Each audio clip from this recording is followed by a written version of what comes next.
جی سورۃ الانعام چل رہی ہے اور 8واں پارے پہ ہم پہنچے ہیں. وَلَوْ أَنَّنَا نَزَّلْنَا عَلَيْهِمُ الْمَلَائِكَةَ وَكَلَّمَهُمُ الْمَوْتَى وَحَشَّرْنَا عَلَيْهِمْ كُلَّ شَيْءٍ قُبُلًا مَا كَانُوا لِيُؤْمِنُوا إِلَّا أَن يَشَاءَ اللَّهُ وَلَكِنَّ أَكْثَرَهُمْ يَجْهَلُونَ. اگر ہم ان کے پاس فرشتے بھی اتاریں اور ان سے مردے بھی باتیں کرنے لگیں اور ہم ہر چیز ان کے سامنے لا کر اکٹھی کر دیں تب بھی یہ لوگ ایمان لانے والے نہیں. ہاں اگر اللہ چاہے تو دوسری بات ہے بلکہ ان میں سے اکثر جائے. یہاں ازلی بد نصیب لوگوں کا ذکر ہے کہ وہ ایمان نہیں لائیں گے. یہاں اللہ تعالیٰ فرما رہے ہیں اگر ہم ان کی جو بات جو کہ یہ کہتے ہیں کہ اللہ کی قسم اگر آپ نے ہمیں ہماری مرضی کے مطابق معجزات دکھا دیے تو ہم ضرور ایمان لے آئیں گے، منظور نہیں کی. کہا کہ یہ وہ لوگ ہیں کہ اگر ان کے سامنے فرشتے اتر بھی آئے نا، انہوں نے کیا ہم نے پچھلے پارے میں پڑھا کہ اللہ کے نبی کے ساتھ فرشتے کیوں نہیں اترتے، اتر بھی آئے تو بھی یہ رسالت کی تصدیق نہیں کریں گے، پھر کہیں گے ہم کیسے مانے کہ یہ فرشتے ہیں. اسی طرح کہا گیا کہ اگر مردے قبروں سے اٹھ کے بھی ان سے کلام کرنا شروع کر دیں نا کہ یہ اللہ کا نبی ہے، پھر بھی کہیں گے کہ اس نے جادو کر دیا. کوئی کام بھی کر لیں جس انسان کے نصیب میں ہدایت نہیں ہے اسے نہیں ملے گی. اب نصیب میں ہدایت کس کے نہیں ہے؟ جو ہدایت لینا ہی نہیں چاہتا. ٹھیک ہے، ہم لوگ جائیں فرض کریں کہ پتہ چلتا ہے کہ سیل لگی ہے، ہم جاتے ہی آخر پہ ہیں یا ہم کہتے دیکھتے چلے جائیں گے ابھی بڑے دن ہیں، سیل ختم ہو جاتی ہے، ساری ہماری فرینڈز اچھی اچھی چیزیں وہاں سے لے آتی ہیں اور ہم کہتے ہیں چلیں ہمارے نصیب میں ہی نہیں تھی. تو عقل مانتی ہے، ہمیں معلوم ہے کہ ہمارے نصیب میں تھی لیکن ہم نے اپنی سستی کائلی لاپرواہی کی وجہ سے اور ڈھیل کرنے کی وجہ سے اور کل پہ ٹالنے کی وجہ سے کہ بڑے دن ہے کل کل کل، تو ظاہر ہے وہ آپ کے لیے ساری زندگی تو اوپن رکھنے سے رہے، انہیں کیا پتا آپ گھر میں بیٹھی ہوئی ہیں اور آپ بڑی بیزی ہیں اور آپ کو بڑے کام ہیں، ختم ہوگی. یہی معاملہ دین کا. اب کہیں جی ہمارے نصیبوں میں ہی نہیں تھا ہدایت ملنا، تو ایسا نہیں ہے. یہ جو کل پہ ٹالتے ہیں نا اور ٹالتے چلے جاتے ہیں اور میں بیزی بہت، میں مصروف بہت، میرے ابھی بڑے کام ہیں، اس سے ذرا فارغ ہو جاؤں، میں یہ کر لوں، پھر میں یہ کروں گی، میرا بڑا دل چاہتا ہے قرآن سیکھنے کا لیکن میرے یہ کام ہو جائیں نہ. آپ کے لیے ساری زندگی اللہ لے کے بیٹھا رہے گا یہ سب کچھ کہ جب تک وہ فارغ نہ ہو جائے میں اس کے بعد قیامت لاؤں گا، ایسا نہیں ہے. یا میں اس کے بعد اس کی موت لاؤں گا، اس کی ابھی فرصت نہیں ہے، آ جائے گا وقت اور اس کے بعد دنیا چھوڑ جانی ہے. تو یہ ان کے بارے میں ہے جو ڈھیل کرتے ہیں، سستی کرتے ہیں، لاپرواہی کرتے ہیں، دلچسپی نہیں رکھتے، صرف زبانی باتیں کرتے ہیں. کہا گیا جو مرضی کر لو لیکن اکثر ان میں سے جاہل ہے. جہالت کیا ہے؟ کل پہ چھوڑنا، لاپرواہی کرنا. اور اس سے بڑی کیا جہالت ہے کہ امپورٹنٹ چیز کو غیر امپورٹنٹ سمجھنا. سب سے امپورٹنٹ کیا ہے ہماری زندگی کا مقصد؟ قرآن سیکھنا. رمضان المبارک کس لیے اتنا امپورٹنٹ ہو گیا؟ اس کی اتنی اہمیت کیوں ہو گئی؟ آپ سب جانتے ہیں کیونکہ اس میں قرآن اترا. قرآن نازل ہونے سے رمضان امپورٹنٹ ہو گیا. قرآن نازل ہونے سے رات لیلۃ القدر ہو گئی. 1000 سال کے برابر اس کی فضیلت ہے. جب صحابہ نے کہا یا رسول اللہ، بنی اسرائیل میں بڑی لمبی عمریں تھی، بڑی لمبی قومیں تھی، 80 سال وہ عبادت کرتے تھے، ہماری تو عمریں ہی اتنی نہیں، تو یہ سورۃ القدر اتری. ایک رات کی عبادت 80,000 سال یا 80 سالوں کے برابر کر دی گئی. آپ اگر اس رات 1 روپیہ صدقہ کرتے ہیں تو آپ کا 80,000 روپے صدقہ ہوتے ہیں. 1 سپارہ پڑھتے ہیں تو آپ سمجھ لیں آپ نے 80 سپارے پڑھے یا 80,000 پارے پڑھے. تو یہ ساری فضیلتیں ہیں. پھر نبی کریم صلی اللہ علیہ وسلم پہ یہ قرآن اترا. نبی کریم صلی اللہ علیہ وسلم سے زیادہ امپورٹنٹ کوئی ہستی نہیں ہے. ٹھیک ہے، مہینہ امپورٹنٹ ہو گیا، رات امپورٹنٹ ہوگی، نبی امپورٹنٹ ہو گئے، شہر ام القریٰ امپورٹنٹ ہو گیا. کس وجہ سے ہوا تھا؟ کیونکہ اس قرآن پہ قرآن اترا تھا اس بستی پہ. اتنی بڑی جہالت کے ساری امپورٹنٹ اور قیمتی ہماری زندگی کی بہترین چیزوں کو چھوڑ کے ہم بدترین چیزوں کے پیچھے لگے ہوئے ہیں. ہمارے لیے امپورٹنٹ ہے ہمارا گھر، ہمارے بچے، ہمارے کام، ہمارے برتن، ہمارے فرش، ہمارے کپڑے. یہی ہے نا، نکل نہیں سکتے. بچوں کی اسکولنگ، بچوں کی ٹیوشن، بچوں کا ناظرہ ٹھیک ہے، لیکن کبھی آپ نے سوچا کہ آپ معیاری چیز کو چھوڑ کے غیر معیاری چیزوں کے پیچھے لگیں گے؟ آپ فانی کو چھوڑ کے لا فانی چیزوں کو چھوڑ کے فانی چیزوں کے پیچھے لگے ہوئے، تو یہ جہالت ہے، یہ لا علمی ہے۔ یہاں سے جائز مراد کو وہ ان پڑھ نہیں ہے جو اسکول کبھی نہیں گیا، یہ وہ ہے جو قیمتی چیز کے بدلے حقیر چیز کو لے لیتا ہے۔ وَكَذَلِكَ جَعَلْنَا لِكُلِّ نَبِيٍّ عَدُوًّا شَيَاطِينَ الْإِنسِ وَالْجِنِّ يُوحِي بَعْضُهُمْ إِلَىٰ بَعْضٍ زُخْرُفَ الْقَوْلِ غَرُورًا، اور اسی طرح ہم نے بہت سے شریر انسانوں اور جنوں کو ہر نبی کا دشمن بنا دیا، جو دھوکہ دینے کے لیے ایک دوسرے دل میں چکنی چپڑی باتیں ڈالتے ہیں۔ زخرفن ہوتا ہے چکنی چپڑی باتیں کرنا، لبادہ اوڑھ دینا، اور وہ یہی ہوتا ہے۔ کیا قرآن پڑھا ہوا نہیں؟ کیا گھر میں نہیں بیٹھ کے پڑھ سکتے؟ یہ کوئی نہیں کہتا قرآن پڑھو ہی نہ، آپ کہے گی کیوں میں مسلمان ہوں۔ یہ بھی کوئی نہیں کہتا نماز مت پڑھو، آپ کہے گی کیوں میں کافر ہوں۔ کوئی یہ بھی نہیں کرے گا کہ اگر پیسہ ہے تو حج نہ کرو، وہ کیا کہیں گے؟ حج سے بہتر ہے یہ کر دو، نفلوں سے بہتر ہے وہ کر لو، یہی کہہ دیتا نا ہمارے۔ یہ ہوتا ہے ملا چڑھی ہوئی باتیں، زخرف القول۔ کیا قرآن پڑھی بھی نہیں ہو؟ وہیں جاتی ہو، اب تو نیٹ پہ آ جاتا ہے۔ اگر نیٹ سے قرآن سیکھا جاتا ہے، موبائلوں سے، ٹھیک ہے ٹیکنالوجی ہے، آپ کی حرکتیں آن کر کے دیکھ لیتی ہے، لیکن مجلس کہاں جائے گی پھر؟ وہ صحبت کہاں جائے گی؟ مجلس کا بہت زیادہ وقار اور مجلسوں میں بہت زیادہ تسکینت نازل ہوتی ہے، اور مجلسوں میں انسان بہت کچھ سیکھتا ہے۔ انسان کو سکھانے کے لیے بھیجا گیا، آپ صلی اللہ علیہ وسلم کو بھیجا گیا۔ کیا اس دور میں ٹیکنالوجی نہیں اللہ پہلے اتار سکتا تھا؟ کون فیکون کہتا، پہلے ٹیکنالوجی آتی پھر قرآن آتا، گھر گھر میں قرآن کی قرات شروع ہو جاتی۔ اصل انسان کو بھیجا گیا انسان کو بتانے کے لیے کہ ایک انسان ایز اے مسلمان قرآن کو پڑھ کے کیسا مسلمان بنتا ہے۔ وَلَوْ شَاءَ رَبُّكَ مَا فَعَلُوهُ فَذَرْهُمْ وَمَا يَفْتَرُونَ، آپ ان کی جھوٹی باتوں کو چھوڑ دیں، اور اس لیے کہ جو آخرت کو نہیں مانتے ان کے دل ان باتوں کی طرف مائل ہو جاتے ہیں، وہ ان سے راضی ہو جاتے ہیں، اور جو عمل کر رہے ہیں وہ انہیں کر گزرے۔ تو کون مائل ہوتا ہے؟ جو پہلے ہی اس سے غافل ہے، آخرت سے غافل ہے۔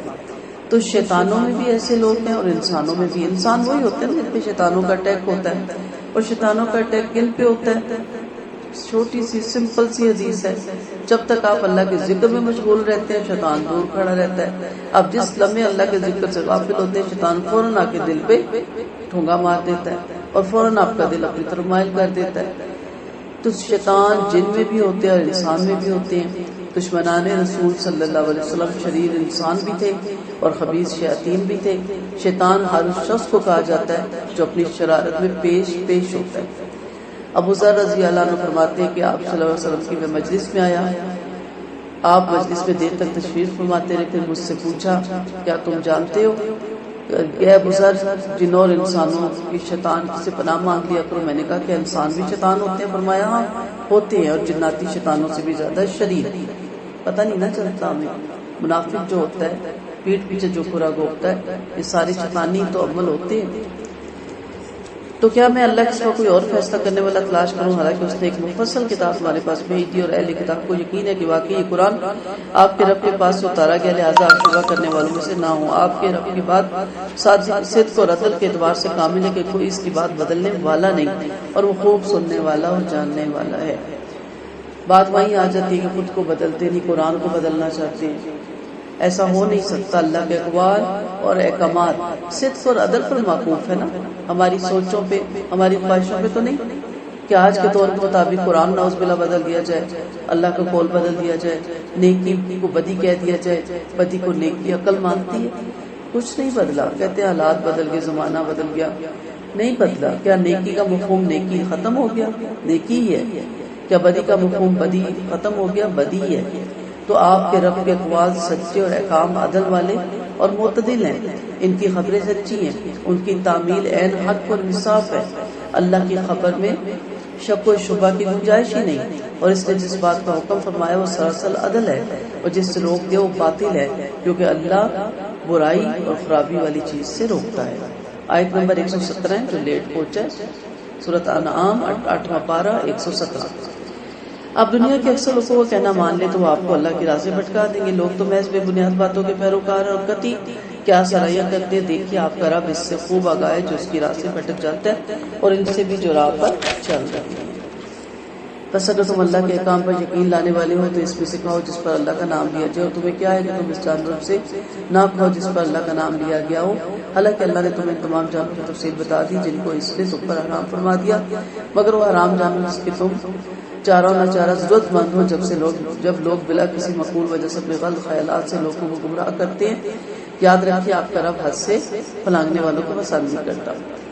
وہی ذبیحہ الہ ہے جس پر اللہ کا نام لے کر اس کو ذبح کیا جائے۔ ہم نے پیچھے پڑھا کہ جو جھٹکے سے یا دم ٹوٹنے سے یا بلندی سے گر کے مر جاتا ہے تو وہ حرام ہے۔ اب کفاروں کے ہاتھ میں کوئی ایشو آیا کہ جو قدرت جس کو مار دیتی ہے اس کو حرام کر دیتے ہیں، جس کو ہاتھ سے ذبح کر دیتے ہیں اس کو حلال کر لیتے ہیں۔ بات تو لاجک میں آتی ہے، لیکن اللہ نے کہا جس کو تم میرا نام لے کر اپنے ہاتھ سے ذبح کرتے ہو تمہارا فزیکلی بھی تمہارے لیے بہترین غذا ہے، اور دوسری بات ہے کہ اس پہ اللہ کا نام لیا جاتا ہے۔ جب جانوروں کو ذبح کیا جاتا ہے وہ رگ کاٹی جاتی ہے جس سے اس کا سارا خون بہہ جاتا ہے جس میں بیماریاں ہوتی ہیں، لیکن جب وہ گر کے مرتا ہے تو اسی وقت اس کا خون اندر جم جاتا ہے، اور اگر آپ اس کو اس کے بعد کاٹ کے کھائیں تو ساری بیماریاں آپ کی باڈی میں چلی جاتی ہیں۔ یہ تو وہ چلے سائنس کے حساب سے، لیکن اصل اللہ کا حکم ماننا ہے۔ اللہ نے کہا ایسے تمام جانور چاہے وہ حرام حلال تھے مردار کے زمرے میں آتے ہیں۔ تو کہا کہ میں تمہیں بتا دیتا ہوں کیا حلال ہے کیا حرام ہے۔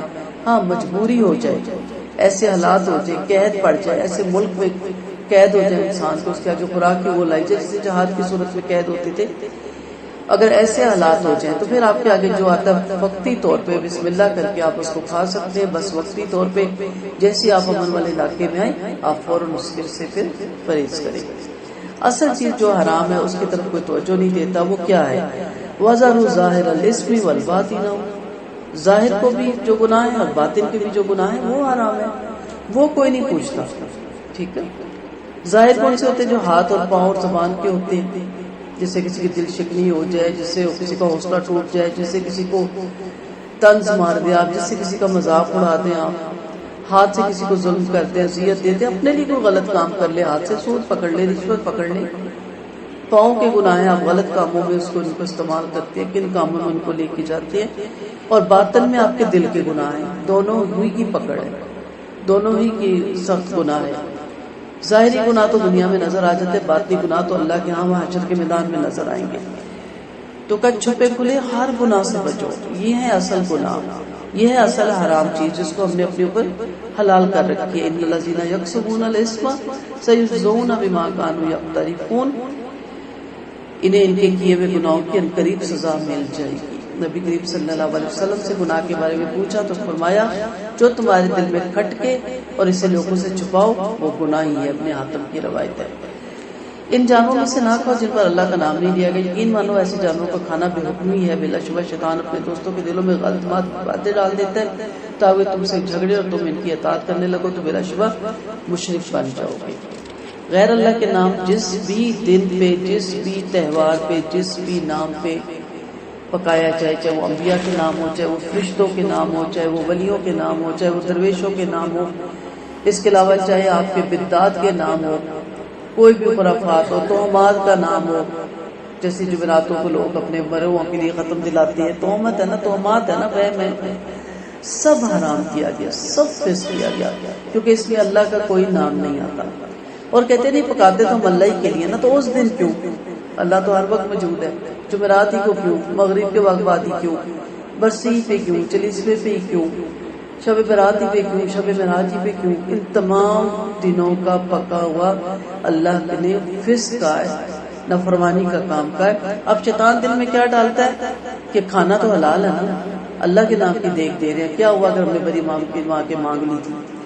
جب زیادہ سمجھو وہاں بہت غریب غربا آئے ہوتے، کہاں غریب غربا آئے ہوتے، نکمے جواری اور شرابی آئے ہوتے جو محنت نہیں کرتے، وہاں سے کھانا لے لیتے ہیں اور بیٹھ کے کھا لیتے ہیں۔ اچھا ہم جیسے جو سلجھے ہوئے تھوڑے سے بہتر ہے، ہم جیسے جو لوگ جا کے وہاں تبرکن کھاتے ہیں، تبرک سمجھ کے لیتے ہیں نا وہاں کا کھانا، تو یہ دلوں میں ڈالا جاتا ہے کہ بڑی برکت ہے ان چیزوں میں اور ان کے کھانے میں، کیونکہ یہ ولیوں کے نام پہ دیا ہوا چڑھا ہوا ہے۔ یہ سارا شیطان دل میں ڈالتا ہے، صرف تبرک، صرف برکت والا کھانا وہ یہ جو اللہ کے نام پر دیا جاتا ہے، اس میں بہت زیادہ برکت ہوتی ہے۔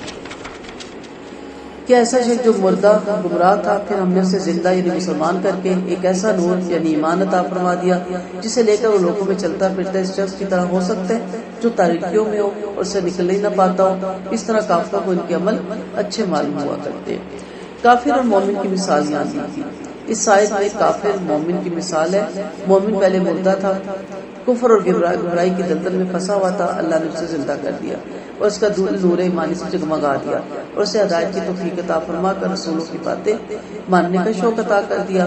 پھر اسے قرآن عظیم دیا جس کی روشنی میں وہ چلتا پھرتا ہے، اس کے احکام بجا لا کر اپنی زندگی بناتا ہے۔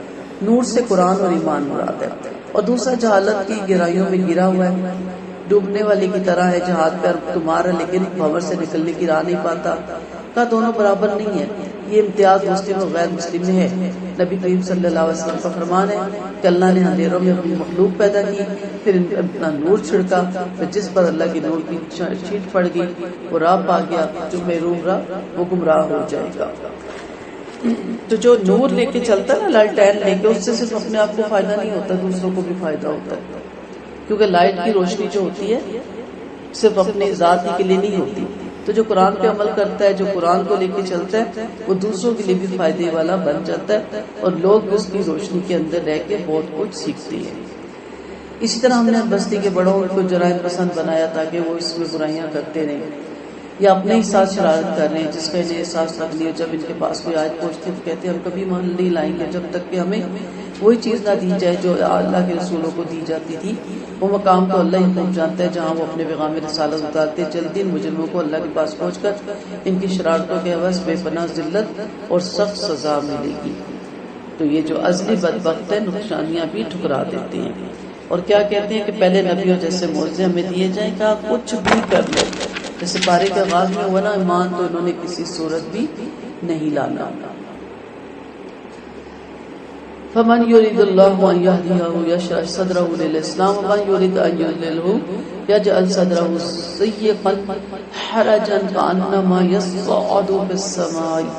پھر اللہ جسے راہ پر لانا چاہتا ہے اس کا سینہ اسلام کے لیے کھول دیتا ہے، اور جسے گمراہ کرنا چاہتا ہے اس کا سینہ تنگ اور بہت ہی تنگ کر دیتا ہے، جیسے کوئی آسمان پر چڑھنا چاہتا ہے، اسی طرح اللہ ایمان نہ لانے والوں پر ناپاکی ڈال دیتا ہے۔ اب کس کا سینہ اسلام کے لیے کھلتا ہے؟ جس سے ہدایت کی بات اچھی لگتی ہے، دین کی بات اچھی لگتی ہے، حدیث کی بات اچھی لگتی ہے، ایسی مجلسوں کا شوق بڑھ جاتا ہے، مساجد میں دل لگتا ہے، نیکیاں اچھی لگتی ہیں اور آسان معلوم ہوتی ہیں، اور کسی چھوٹی سی چھوٹی نیکی کو بھی وہ حقیر سمجھ کے نہیں چھوڑتا، ہر نیکی کے کام میں آگے بڑھنا چاہتا ہے۔ یہ ہے پہچان۔ اور جن کا سینہ تنگ ہو جاتا ہے، ایسا اس کو فیل ہوتا ہے جیسے گھٹن نہیں ہوتی، جیسے کہ آگے کی بلندی پہ چڑھنا۔ اب دیکھیں کبھی بچپن میں جھولے پہ بیٹھے ہوتے، جب جھولا اوپر جاتا ہے نا دل نیچے بیٹھتا ہے اور بڑی بری کیفیت ہوتی ہے۔ کہ یہ کیفیت ہوتی ہے اگر وہ چاروں نے چارہ ایسی محفل کو آنا ہی پڑ جائے، بیٹھنا ہی پڑ جائے تو بیزار۔ کبھی گھڑی دیکھتے ہیں، کبھی دیکھتے ہیں کب اٹھیں گے، کب ختم ہو گئے، اور انہیں کیا لگتا ہے آخر میں کہ یہ تو ہم گھر بھی پڑھ سکتے تھے۔ تو ہمیشہ اللہ کے سے شرح صدر مانگا کریں، دل کھلنے کی دعا مانگا کریں، اور یہ مانگا کریں کہ اللہ تعالیٰ میرے دل کو نور سے منور کر اور میرے دل کو کھول دے۔ نبی کریم صلی اللہ علیہ وسلم نے اس سے ایک آیت کے بارے میں پوچھا گیا تو فرمایا ایسے شخص دل میں نور پیدا کر دیا جاتا ہے جس سے اس کا دل کھل کر فراغ ہو جاتا ہے۔ صحابہ کرام نے پوچھا کہ اس کی کون سی پہچان ہے؟ فرمایا ایسا شخص طالب آخرت ہوتا ہے، دنیا سے دور بھاگتا ہے اور مرنے سے پہلے موت کی تیاری کرنے لگ جاتا ہے۔ وَهَذَا صِرَاطُ رَبِّكَ مُسْتَقِيمًا، یہ اسلام آپ کے رب کی سیدھی راہ ہے، کوئی ٹیڑھی پن نہیں۔ قَدْ فَصَّلْنَا الْآيَاتِ لِقَوْمٍ يَذَّكَّرُونَ، ہم نے یہ آیتیں نصیحت ماننے والوں کے لیے تفصیل سے بیان کر دی۔ لَهُمْ دَارُ السَّلَامِ عِندَ رَبِّهِمْ، رزلٹ کیا ہوگا؟ سیدھے راستے پہ چلنے کا۔ سیدھا راستے پہ چلنے والے کو دار السلام ملے گا، ہمیشگی کا گھر ملے گا، امن والا گھر ملے گا، سلامتی والا گھر ملے گا۔ هُوَ وَلِيُّهُم بِمَا كَانُوا يَعْمَلُونَ، اور ان کے رب کے پاس والا امن والا گھر اور اللہ ان کا دوست ہے۔ سب سے بڑی بات ہے کہ اس کے راستے پہ چلے گے تو وہ رہنما ہے نا، اللہ کی ذات اور نبی کریم صلی اللہ علیہ وسلم کی سنت۔ رائے انبیاء میں چلنے والوں کے لیے دارالاسلام کی یہاں پہ بشارت دی گئی ہے، چونکہ نصیحت ماننے والے دنیا میں سلامتی اور سیدھی راہ پر چل رہے ہیں، انبیاء کے قدم پر قدم تھے اور ٹیڑھی راہ سے بچے ہوئے تھے۔ اس کے قیامت کے دن میں سلامتی والا گھر جنت ملے گا اور اللہ ان کا محافظ ہوگا، اللہ ان کا دوست ہوگا۔ اللہ تعالیٰ ہمیں ان لوگوں میں شامل کرے جن کا دوست اللہ ہے۔ جس دن اللہ تعالیٰ تمام مخلوق جمع کریں گے اور جنوں سے فرمائیں گے کہ اے جنوں تم نے انسانوں کو بیگانوں میں خوب خوب حصہ لیا، اور جنوں کے انسان دوست کہیں گے کہ اے ہمارے رب ہم نے آپس میں ایک دوسرے سے فائدہ اٹھا لیا تھا، ہم اس مقررہ مدت قیامت کو پہنچ کے آپ نے ہمارے لیے جو مقرر فرمائی تھی، اللہ فرمائے گا تم سب کا ٹھکانہ جہنم میں جہاں تم ہمیشہ ہمیشہ رہو گے، آگے جو اللہ کو منظور ہو یقیناً مانو آپ کا رب بڑی حکمت والا بڑی علم والا ہے۔ اب یہاں پہ کیا ہمیں پتہ چلتا ہے کہ جن انسانوں سے فائدہ اٹھاتے ہیں، یہ شیاطین نما جن ہیں اور انسان جنوں سے فائدہ اٹھاتے ہیں۔ اب شیاطین شیاطین اور جن انسانوں سے کیسا فائدہ اٹھاتے ہیں، انہیں ورغلاتے ہیں، انہیں پیر بناتے ہیں، مرشد بناتے ہیں، تمیز دھاگے گنڈے استخارے دینے کے لیے بٹھاتے ہیں، اللہ کا شریک اس میں بناتے ہیں، کالا جادو سکھانے کا ان کے دل میں ہلکا کرتے ہیں اور وہ اپنا حصہ لے جاتے ہیں، کیونکہ اللہ سے اس نے کیا وعدہ کیا تھا شیطان نے کہ میں تیرے بندوں سے اپنا حصہ لوں گا، تو وہ اس طرح فائدہ اٹھاتا ہے، بہت سے پیروکار بن جاتے ہیں نا۔ ایک جب مرشد بن کے پین پڑھ کے من گھڑت بن کے بیٹھا ہوتا ہے تو پھر کتنی مخلوق آپ دیکھ لیں کتنا جمع خفیر ہوتا ہے ان کی درگاہوں میں، وہ ساروں کو ورغلانے کا کام کرتا ہے، تو کتنا فائدہ ہوا کہ ایک انہوں نے اپنا اہلکار تیار کیا شیطان نے اور اس نے ہزاروں کی مٹی پلیت کی، نسل در نسل مٹی پلیت کی، نسل در نسل عاقبت خراب کی، تو ان کو فائدہ ہو گیا، آرام سے بس ایک کو پھسلایا اور کام اپنا کیا اور دوسری طرف لگ گئے، دوسرے کاموں میں لگ گئے نا۔ تو انسان نے کیا فائدہ اٹھایا؟ دنیا کمائی، پیسے بٹورے، بیٹھے ہوئے نکمے، نہ کوئی کام نہ کاج، کہتے نا کوئی بے روزگار تھا اور اس نے یہ کام کھولا اور اس کو روزگار مل گیا، اور اس کے پاس آ کون رہے ہیں؟ جو سارے بے روزگار ہیں کہ پیر جی یہ پیسے پکڑے دعا کریں ہمیں روزگار مل جائے، اس نے اپنے روزگار کے لیے کھولا تھا بھائی سب کچھ، اس کے تمہارے نیارے ہو گئے، پراڈو بھی آ گئی، گھر بھی آ گیا، بچے بھی اچھے اسکولوں میں چلے گئے اور گدی پہ بھی بیٹھا ہے، کرنے کو بھی اس نے کچھ نہیں کرنا، تو اس طرح سب نے ایک دوسرے سے فائدہ اٹھایا، اور پھر کیا ہے اللہ نے کہا دونوں کا ٹھکانہ جہنم میں۔ آنکھیں کھلی رکھنی چاہیے تھی سب سے زیادہ، اب یعنی کہ آپ سب بھی یہی کاروبار شروع کر لیں، بہترین کاروبار یہی ہے بغیر پیسے لگائے۔ باقی میں تو ہوتا نا پہلے چٹی پھر ہٹی پھر کھٹی، اس میں ڈائریکٹ کھٹی، کوئی ہٹی چٹی نہیں، کوئی جگہ کی ضرورت نہیں، بلکہ جتنی گندی جگہ ہے، جتنا گندے جبے ہیں، جتنے گندے کمرے ہیں، اتنے زیادہ ولی ہیں، اتنے زیادہ مرشد ہیں، اتنے زیادہ لوگ آپ کو مانتے ہیں۔ تو سب سے بڑا پیر و مرشد آپ کے والدین ہیں جو روتے ہیں کہ آپ ان کے پاس بیٹھے، آپ کے پاس ٹائم ہی نہیں، یہ پیسہ جو آپ جا کے ان کے قدموں میں نچھاور کرتے ہیں، ماں باپ کے اوپر لگائیں تو سب کچھ ملے گا۔ لیکن ہوتا کیا ہے کہ شیطان اتنا ورغلاتا ہے کہ ہم شارٹ کٹ راستے ہمیں ڈھونڈتے اور وہ ہمیں شارٹ کٹ راستے ہی دیتے ہیں۔ وَكَذَلِكَ نُوَلِّي بَعْضَ الظَّالِمِينَ بَعْضًا بِمَا كَانُوا يَكْسِبُونَ، اسی طرح ہم ظالموں کو ان کی کمائیوں کی وجہ سے ایک دوسرے کے قریب لے آتے ہیں۔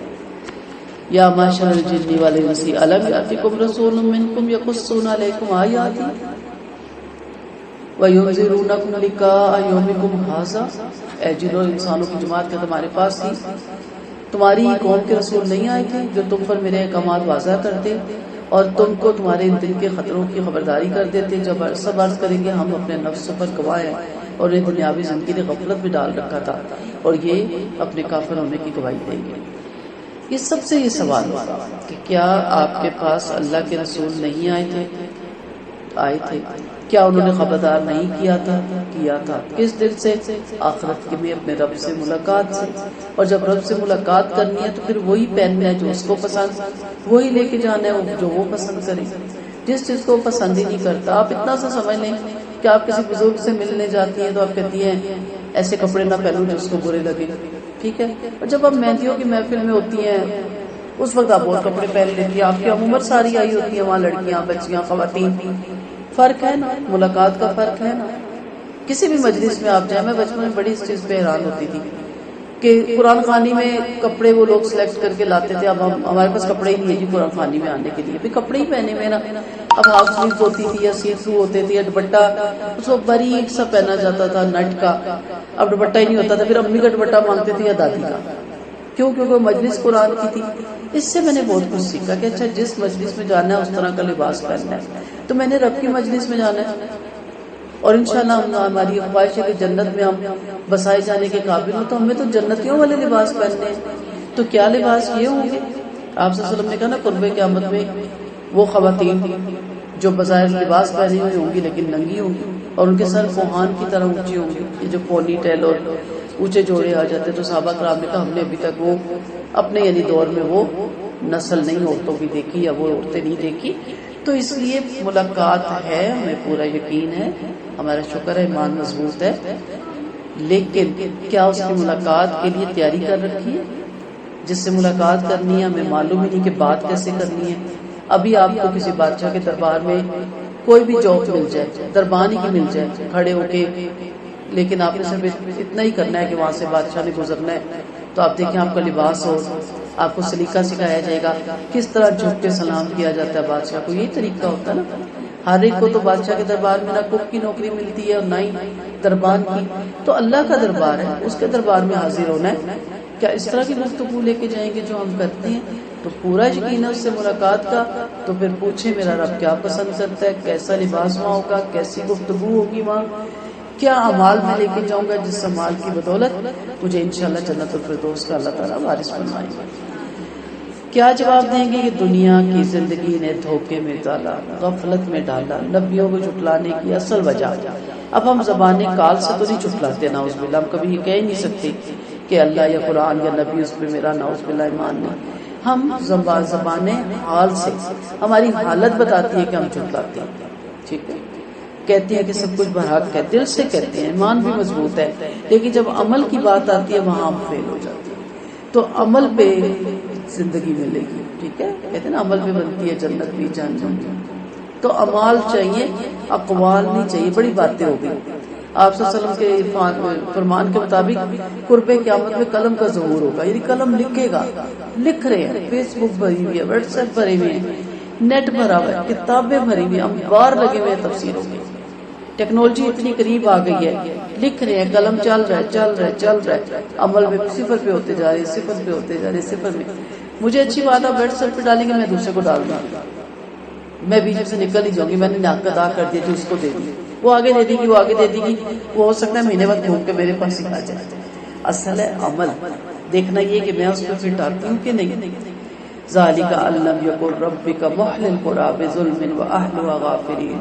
رسولوں کا بھیجنا اس لیے کہ آپ کا رب کسی بستی کے باشندے کو کفر کی وجہ سے بے خبری کی حالت میں تباہ نہیں کرتا، اور اپنے عملوں کے مطابق ہر ایک کے درجے میرا آپ کا رب لوگوں کے عملوں سے بے خبر نہیں ہے. جزا اور سزا عملوں کے مطابق ہوں گے، اور اسی اعمال کے مطابق مراتب بھی ملیں گے، درجے بھی ملیں گے.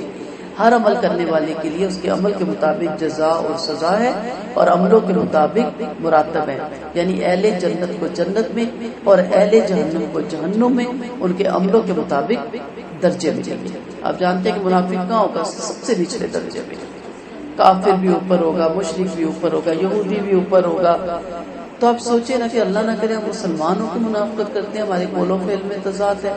اس طرح جنت کی بھی درجے ہوں گے. اب وہاں جب درجوں کو دیکھیں گے تو انسان کہے گا کس بنا پہ یہ درجے ملے؟ ذکر کی بنا پہ. اور انسان اس لمحے میں حسرت کرے گا جو اس نے اس کے ذکر کے بغیر گزار دیا. مشکل ہے نا، نفس پہ بھاری ہے نا، گرا ہے نا جنت والے کام. میں ہمیشہ کیوں مثال دیتی ہوں، ڈاکٹر بننا مشکل ہے لیکن اس کا رزلٹ کتنا اچھا ہے، رسپیکٹ کتنی ہے، عہدہ کتنا اچھا ہے، ساری زندگی کا بینیفٹ ہے. لیکن محنت کتنی ہے، زندگی کے 20-22 سال 23-24 سال اس میں لگانے ہیں، تب جا کے آپ نے ڈاکٹر بننا ہے. باقی آپ مکینک بن جائیں 3 مہینے پہ بیٹھ کے گاڑی کرنا اپنے بچوں کو سکھائے، گاڑیاں ٹھیک کرنے لگ جائیں. لیکن کیا ہوتا ہے مکینک ہے جی، حالانکہ عہدہ کوئی برا نہیں ہوتا، صرف مثال سے سمجھا رہی ہوں. تو فرق تو ہے نا. اسی طرح جنت کو حاصل کرنا مشکل ہے. نفس پہ حدیث کے مفہوم کے مطابق گرا گزرتی ہے.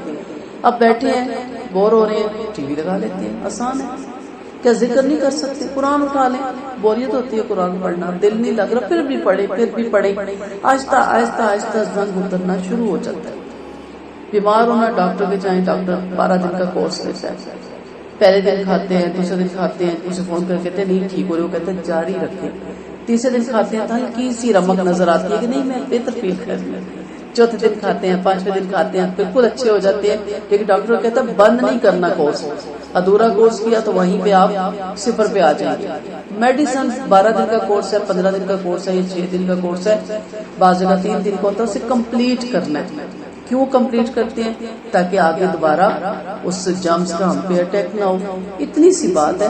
بوریت ہوتی ہے، ذکر میں بھی تھک جاتے ہیں، پھر کرے. آہستہ آہستہ آہستہ پھر آپ کو دل لگنے شروع ہو جاتا ہے. اس لیے کہتے ہیں جو پریشانیاں بڑھ رہی ہیں تو قرآن پڑھنا بڑھا دیں, زیادہ سے زیادہ قرآن پڑھنے لگ جائیں, عربی پڑھیں, اس کا ترجمہ پڑھیں, زیادہ محفلوں میں جانے لگ جائیں. آہستہ آہستہ آہستہ وہ ساری جو آپ کے ساتھ چمٹی ہوئی تھی تکلیفیں, بیماریاں, وہ آہستہ آہستہ آپ سے دور ہونا شروع ہو جاتی ہے. آپ کا رب کتیب نیاز ہے اور رحمت والا ہے, اگر اسے منظور ہو تو سب کو اٹھا دے تمہاری بات تمہاری جگہ, جیسا چاہے بات کرتے, جیسے اس نے تمہیں ایک دوسری قوم کی نسل سے پیدا کیا. یقین مانو جس قیامت کو تم سے وعدہ کیا جا رہا وہ ضرور آنے والی ہے اور تم اللہ کو عاجز نہیں کر سکتے. آپ فرما دیں کہ اللہ قوم, اے قوم تم اپنی حالت پر عمل کرتے رہو, میں بھی عمل کرتا رہوں گا. ان قریب تمہیں معلوم ہو جائے گا کہ اس عالی کا انجام کس کے لیے مفید ہے. ظالم کبھی مراد کو نہیں پہنچتے. انہوں نے اللہ کی پیدا کی کھیتیوں جانوروں میں سے کچھ حصہ ٹھہرایا اور خیال کر لیا اللہ کا, یہ ہمارے دیوتوں کا, پھر جو حصہ ان کے دیوتوں کا تھا وہ ان کی طرف نہیں پہنچ سکتا, اور جو اللہ کا ہے وہ ان کے دیوتوں کی طرف پہنچ سکتا ہے. ان کا فیصلہ انتہائی برا ہے. اب ان کے شرک عقائد کا ایک اور یہاں ایک عمل بتایا جا رہا ہے. ان کا عقیدہ کیا تھا, نئی نئی باتیں یہ نکالتے تھے. اب انہوں نے کیا بات نکالی ہوئی تھی کہ ان کے جو بھی مال تھے, چاہے وہ جانوروں کی صورت میں تھے یا کھیتوں کی صورت میں تھے, اس میں سال بعد اپنے بتوں کے نام پہ وہ چڑھاوے نکالتے تھے. ہمارے ہاں عبد القادر جیلانی کے نام کی 11ویں چڑھائی جاتی ہے, اور پھر کوئی 12ویں بھی ہوتی ہے جو سال بعد ہوتی ہے. یہ وہی چیزیں ہیں. اور کیا کرتے تھے کہ اب جب ہم 11ویں 12ویں ہمارے یہاں نکالا جاتا ہے, چاہے گھر میں کچھ کھانے کا ہے یا نہیں, لیکن وہ 100 روپیہ یا 32 روپے یا 5 روپے, ہم نے چھوٹے ہوتے لوگوں کو دیکھا 100 روپیہ باندھ کے کسی جگہ الگ چھپاتے رکھنا کہ یہ 11ویں کے نام کا. بھوکے مر جائیں گے لیکن اس پیسے کو نہیں چھیڑیں گے, کیونکہ وہ کس لیے, نیت پیچھے کیا ہوتی تھی کہ میرے کام بنائے گا, میرے کام سنوارے گا, میرے گھر کے حالات ٹھیک ہوں گے اور آخرت میں میری سفارش کرے گا. یہی کفار مکہ کے عقیدے ہیں. پھر اسی طرح میں نے آپ کو بھی بتایا, میں بہت سے دیہاتوں میں بھی درس دینے جاتی رہتی ہوں. ایک دیہات میں مجھے پتا چلا کہ وہ جب بکری یا گائے کا جو دودھ ہوتا ہے وہ بڑی ماں چڑھا کے آتے ہیں پہلے, تاکہ اس کے بعد گائے بکریاں زیادہ دودھ دیں. اور ان کا یہ بھی عقیدہ ہوتا ہے کہ اگر ہم نے ان پہ نہ چڑھاوا چڑھایا تو ہمارے بھینسیں مر جائیں گی, ہماری گائے مر جائیں گی. اللہ نہ کرے کہ آپ سوچ سکتے ہیں کہ عبد القادر جیلانی نعوذ باللہ اتنی ظالم ہستی تھے کہ اگر ان کے اوپر آپ 11ویں نہ دیں یا دودھ نہ چڑھائیں تو آپ کی بھینس مارتے. وہ تو اللہ کے ساتھ اپنی مخلوق کو جوڑنے آئے تھے. ایسے تمام درویش اور ولی اللہ کے ساتھ آپ کا تعلق مضبوط کرنے آئے تھے, اپنے ساتھ نہیں. اور نعوذ باللہ وہ ان چیزوں کے بھوکے تھے. ان کو یہ لالچ ہے کہ آپ نے چادر نہ چڑھائی سال بعد تو آپ کا گھر برباد کر دیں گے چادر کے پیچھے. تو اس طرح عقیدہ خراب ہو جاتا ہے ایک مسلمان کا, ولیوں کی بھی اس میں انسلٹ ہو جاتی ہے. تو ان کا کیا تھا کہ اگر تولتے ہوئے اگر جو اللہ کو حصہ ہے اس میں کم بھی ہو جائے تو خیر ہے, لیکن اگر ولیوں کا کام ہو جائے تو اللہ کے حصے سے نکال کے اس کا پورا کرتے تھے. کیوں کہتے تھے یہ لات عزا منات آخرت پہ اللہ کے ہاں ہمارے سفارشی ہوں گے. تو اس کا مطلب ہے نعوذ باللہ ان کو رشوت دیتے ہیں ہم کہ آج ہم رشوت دیں گے تو کل اللہ کے ہاں ہماری سفارش کریں گے, اگر آج ہم نے ان کو رشوت نہ دی تو کل ہی ہمارے کام نہ آئیں گے. تو پھر اس کا یہ مطلب نکلا نا, جس کا ولی نہیں, جس کی بیعت نہیں, اس کی وہاں پہ سفارش نہیں. یہی ہمارے یہاں قول ہے. تو بیعت جب میں کروں گی ولی کوئی بناؤں گی, نعوذ باللہ ولی ہیں سب اللہ کے, لیکن میں بیعت کروں گی مرشد بناؤں گی, پھر میں چڑھاوے بھی تو دوں گی نا. خالی تو بیعت کر لینا بڑا آسان ہے, اس کے اگر میں نے اس کو کچھ دیا نا تو وہ تو میری سفارش نہیں کرے گا. تو پھر فائدہ کیا بیعت کرنے کا. تو یہ سارے من گڑت عقیدے ہیں, سارے شرک عقیدے ہیں. کسی نے نہیں کہا ہماری بیعت کری, کسی ولی مرشد درویش نے نہیں کہا کہ ہمارے اوپر چادریں چڑھائیں. سادہ زندگی گزاری, رب دنیا سے انہوں نے بے رغبتی کی, آخرت کی لوگوں کو فکر دلائی. آپ پڑھا کریں ان کی اتھینٹک بکس پڑھا کریں تو آپ کو پتہ چلے کہ کس قدر یہ ورڈ تھے لوگوں کو, مخلوق کو جہالت سے نکال کے اللہ سے ملانے کے لیے, اور یہ نبیوں کے کاموں کو آگے لے کر چل رہے تھے. تو یہاں اس عقیدے کی ٹوٹلی تردید کر دی. اسی طرح ان کے معبودوں نے بہت سے مشرکوں کے لیے ان کی اولاد کو قتل کرنا اچھا بنایا ہوا ہے تاکہ وہ انہیں ہلاک کرے اور ان کے طریقوں کو ان پر مخلوط کر دے. اگر اللہ چاہتا تو ایسا نہ کرتے, آپ انہیں اور ان کے تراشے ہوئے بتوں کو یوں ہی رہنے دیں. وَقَالُوا هَٰذِهِ أَنْعَامٌ وَحَرْثٌ حِجْرٌ لَا يَطْعَمُهَا إِلَّا مَن نَّشَاءُ بِزَعْمِهِمْ وَأَنْعَامٌ حُرِّمَتْ ظُهُورُهَا وَأَنْعَامٌ لَا يَذْكُرُونَ اسْمَ اللَّهِ عَلَيْهِ افْتِرَاءً عَلَيْهِ سَيَجْزِيهِمْ بِمَا كَانُوا يَفْتَرُونَ.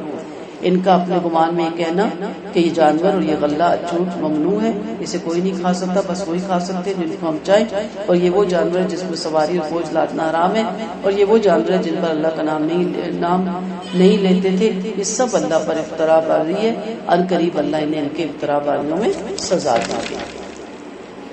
ان کا یہ کہنا کہ ان جانوروں کے پیٹوں میں جو کچھ ہے ہمارے مردوں ہی کے لیے حلال ہے، ہماری عورتوں پر حرام ہے، البتہ اگر بچہ مرا ہوا پیدا ہو تو پھر سب اس میں شریک ہوتے تھے، قریب اللہ ان کی غلط بیانی کا بدلہ دینے والا ہے، کیونکہ وہ بڑی حکمت والا اور بڑے علم والا ہے۔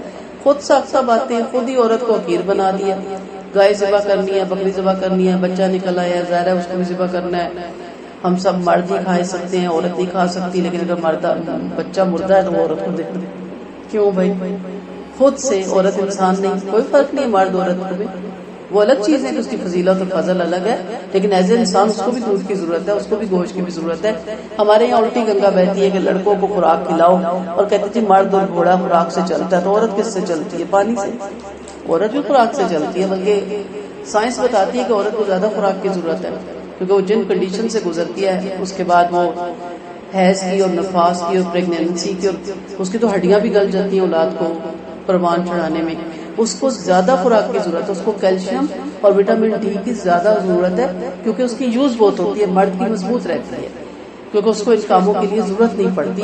الٹا ہمارے الٹی گنگا مکھن مرد کے لیے ضرور کھلائیں، اس کا یہ مطلب ہے مردوں سے اب چھین لیں، بیٹوں کے لیے اچھی بوٹیاں مردوں کے لیے، ابھی بھی ہمارے میں دیکھا کچھ خاندانوں میں وہی روش چل رہی ہے، ان کے لیے الگ ڈونگے میں کھانا، ان کے لیے ہر چیز بچا کچا ہوتے ہیں، ہم خود بھی یہی کرتی ہیں، وہ کھا لیں ہماری خیر ہے، ہماری کیوں خیر ہے؟ یہی دور جہالت میں ہوتا تھا، مرد کھا رہے ہیں، عیش کر رہے ہیں، اور عورتیں اسی میں بیٹھی ہوئی ہیں کہ ہماری بھی چیز نکل آئی تو ہمارے لیے ہوگی۔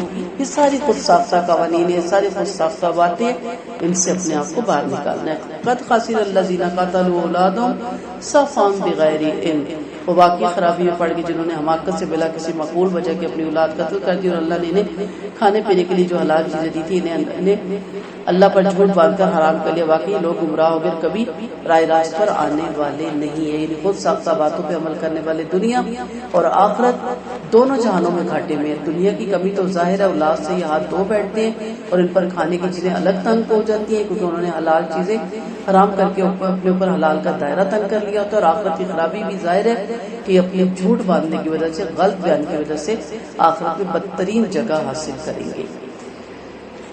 اور اسی نے بیلوں والے باغ جیسے انگور وغیرہ اور غیر بلدار باغ پیدا کیے، جیسے کھجور کے باغ اور کھیتیاں جن میں کھانے کی چیزیں مختلف ہیں، اور زیتون کے باغ اور انار کے باغ، کبھی ایک انار دوسرے انار کے اور ایک زیتون دوسرے زیتون کے مشابہ ہوتا ہے، کبھی نہیں، جب یہ برابر ہو تو ان سب کی پیداوار کھاؤ، ان کا شرعی حق کاٹنے کے وقت ادا کرو، حد سے آگے نہ بڑھو، یاد رکھو اللہ سے آگے بڑھنے والوں کو اللہ ناپسند فرماتا ہے۔ اسی نے بلند و قامت جانور پیدا کیے، پست قامت بھی جو کچھ تمہیں رب نے دیا، اسے کھاؤ پیو، شیطان کے قدم نہ چلو، بلا شبہ تمہارا سری دشمن ہے۔ یعنی اللہ ہر چیز کا خالق مالک ہے، اسی نے کھیتوں کو پیدا کیا، اسی نے جانوروں کی تمام چیزیں بھی پیدا کی، اس کی جتنی بھی نسلیں ہیں، خود سے حلال اور خود سے حرام نہیں کیا جا سکتا، اور نہ ہی جیسے ہم نے پیچھے پڑھا کہ وہ صاحبہ وسیلہ اور ان کے کان کاٹ کے بتوں کے نام پہ چڑھا دیتے تھے، ان تمام چیزوں سے باہر نکل ہے۔ اللہ نے کسی بھی حلال چیز کو حرام نہیں کیا۔ اصل جو کرنے کی چیز ہے وہ کیا ہے؟ جب اس کا پھل آئے خود کھاؤ، جتنا دل چاہتا ہے کھاؤ، ہاں جب کٹے وہ تو حق کا یوم حسادی، اس کا حق ادا کر دو۔ اور حق کیا ہوتا ہے؟ عشر کی صورت میں، زکوٰۃ کی صورت میں، پھلوں کا ایک اندازہ لگایا جاتا ہے، اس کے پھل کی صورت میں جیسے کہا جاتا ہے کہ جس شخص کی کھجوریں 10 وسق یعنی تقریباً 40 من سے زیادہ ہو جائیں تو پھر وہ محتاجوں کے لیے مسجد میں چند خوشے لٹکا دیں، یعنی اس دور میں یہ تھا۔ اب اس کی جو بھی حساب ہے وہ نکالا جاتا ہے۔ پھر آگے کیا کہتے ہیں؟ اسراف نہ کرو، اسراف نہ کرو یعنی فضول خرچی نہ کرو، شیخی میں آ کر اتنا نہ لٹاؤ کہ خود تنگ ہو کے بیٹھ جاؤ، یعنی صدقہ بھی کرو تو بیلنس کے ساتھ، تاکہ کل بھی کرنے کے قابل رہو۔ یہ نہیں کہ میں سب کچھ صدقہ کر دوں گا اور پتہ چلے خود خالی ہاتھ ہو گیا، دوسروں کے صدقے کے محتاج، یعنی لٹا کے بیٹھ گئے۔ اور یہ ہمارے ایک صحابہ کے بارے میں یہ خاص طور پہ آیتیں اتری اور سب کے لیے کہ انہوں نے کہا آج میں کھجوریں کاٹوں گا اور کسی کو بھی خالی ہاتھ نہیں لٹاؤں گا۔ جب یہ اعلان سنا تو ظاہر غربت بہت تھی، سارے دوڑے آئے اور یہ دیتے چلے گئے اور شام تک خالی ہاتھ گھر آئے، قرضہ بھی نہیں اترا۔ نیکسٹ کھجوریں بونے کا، درخت لگانے کا جو بیج ہوتے تھے وہ بھی ہاتھ میں نہیں رہے، تو اس پہ یہ آیتیں ہوتی ہے کہ میانہ روی، اسراف نہیں، کسی چیز میں بھی اسراف نہیں۔ اسی طرح آپ کے گھروں میں فنکشن ہوتے ہیں، موقع آتے ہیں خوشی کے، ضرور کریں بیلنس، اتنا اسراف نہیں کہ وہ اب قرضہ بھی لینا پڑ گیا اور اس کے بعد شادیاں بھی ختم ہو گئی، فوجیاں بھی ختم ہو گئی، لیکن قرضے نہیں اتر رہے۔ کس نے آپ سے کہا تھا کہ قرضے لے کے آپ بیٹی کی شادی کریں یا قرضے لے کے آپ جنسیں جمعراتے؟ وہ تو خیر ہے ہی، بدعت میں کرے ہی کیوں، لیکن صرف یہ سمجھانے کی کوشش کی جا رہی ہے کہ اب ہم اسکولنگ کے لیے بھی وہ اسکول سلیکٹ کرتے ہیں جس کی سٹارٹ ہی میں اس قدر مطلب 70,000 75,000 85,000 شروع میں جمع کرانا ہوتا ہے۔ ہم قرضے لے لیتے ہیں کہ ایک دفعہ بچے اچھے اسکول میں داخل ہو جائیں۔ سب بچے اسکول ہیں، جنہوں نے کسی مقام پہ پہنچنا ہے ٹاٹ پہ بیٹھ کے بھی پہنچ جانا ہے، اور جس نے نہیں پہنچنا، ہمارے بڑے کہتے تھے جو اچھے نکمے وہ لوگ بھی نکمے۔